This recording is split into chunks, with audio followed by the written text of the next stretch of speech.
लेखक गया से पूछते हैं, मैंने पूछा तुम्हें कभी हमारी याद आती थी गया? सच कहना। गया झेंपता हुआ बोला, झेंपना अर्थात संकोच करता हुआ बोला, मैं आपको याद करता हुजूर, किस लायक हूँ? गया ऐसा क्यों बोले? क्योंकि गया स्वयं को एक मजदूर, एक निम्न कैटेगरी का व्यक्ति समझता था, और जबकि लेखक क्या थे, इंजीनियर, तो वे दोनों की तुलना बिल्कुल नहीं कर पाते थे। भाग में आपके साथ कुछ दिन खेलना बदा था, नहीं तो मेरी क्या गिनती। फिर वे कहते हैं कि मेरी तकदीर में, मेरी किस्मत में आपके साथ कुछ दिन खेलना मेरी किस्मत में लिखा था, इसलिए आज मैं आपके साथ हूँ, नहीं तो फिर मैं इस लायक बिल्कुल नहीं हूँ। मैंने कुछ उदास होकर कहा, लेकिन मुझे तो बराबर तुम्हारी याद आती थी। तुम्हारा वह डंडा जो तुमने तान कर जमाया था, याद है ना? गया ने पछताते हुए कहा, वह लड़कपन था सरकार, वह बचपन की बातें हैं, उसकी याद न दिलाओ। फिर लेखक कहते हैं, वाह, वह मेरे बाल जीवन की सबसे रसीली याद है, सबसे मीठी याद है। तुम्हारे उस डंडे में जो रस था, जो आनंद था, वह तो अब न आदर सम्मान में पाता हूँ और न धन में। इतनी देर में हम बस्ती से कोई 3 मील दूर निकल आए। चारों तरफ सन्नाटा था। पश्चिम की ओर कोसों तक भीमताल फैला हुआ था। भीमताल एक तालाब है जो बहुत दूर तक फैला हुआ था, जहाँ आकर हम किसी समय बचपन में कमल फूल तोड़ ले जाते थे और उसके झुमक अर्थात झुमके जैसा बनाकर कानों में डाल लेते थे। जेठ की संध्या केसर में डूबी चली आ रही है, अर्थात जेठ का महीना था और सूर्यास्त होने वाली थी।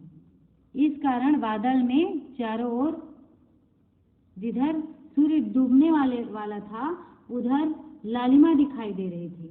मैं लपक कर एक पेड़ पर चढ़ गया और एक टहनी काट लाया। चटपट गुल्ली डंडा बन गया। खेल शुरू हो गया। मैंने गुच्ची मतलब जो गड्ढा, जो गुल्ली को रख के जिसे उछाली जाती है, उस गड्ढे को गुच्ची कहते हैं। तो मैंने गुच्ची में गुल्ली रख कर उछाली। गुल्ली गया के सामने से निकल गई। उसने हाथ लपकाया जैसे मछली पकड़ रहा हो, अर्थात उसने बहुत सामान्य ढंग से उस गुल्ली को पकड़ना चाहा। गुल्ली उसके पीछे जाकर गिरी, वह उसके हाथ में नहीं आई। यह वही गया है। उनके इस प्रकार के हरकत को देखकर लेखक सोचने लगे कि क्या यह वही गया है जिसके हाथों में गुल्ली जैसे आप ही आकर बैठ जाती थी। वह दाहिने बाएं कहीं हो, गुल्ली उसकी हथेली में ही पहुंचती थी, जैसे गुल्लियों पर उन्होंने वशीकरण मंत्र डाल दिया हो, गुल्ली को अपने वश में कर लिया हो।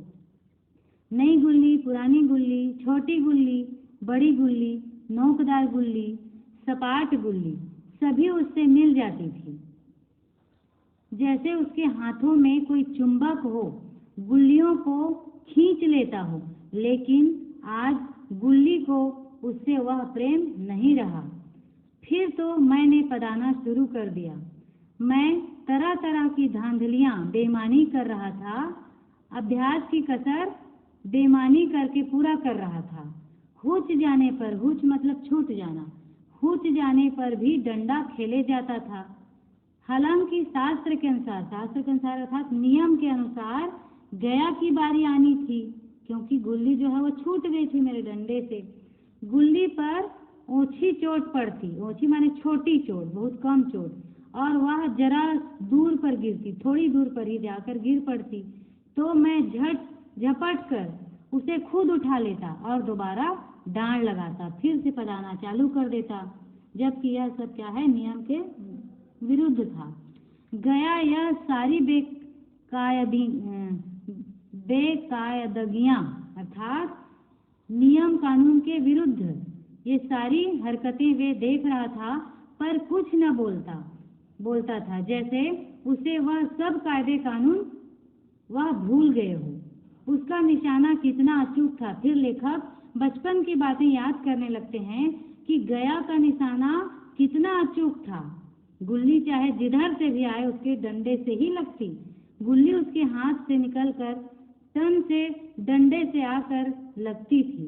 उसके हाथ से छूटकर उसका काम था डंडे से टकरा जाना, लेकिन आज वह गुल्ली डंडे में लगती ही नहीं।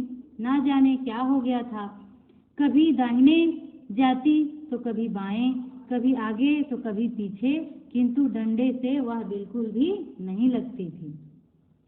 आधे घंटे पदाने के बाद एक गुल्ली डंडे में आ लगी। मैंने धांधली की, फिर बेईमानी की, गुल्ली डंडे में नहीं लगी। ऐसा बोलने लगता, बिल्कुल पास से गई लेकिन लगी नहीं। गया ने किसी प्रकार का असंतोष प्रकट नहीं किया, मेरे उस बात का किसी प्रकार से विरोध नहीं किया। और फिर उन्होंने क्या कहा, ना लगी होगी सरकार।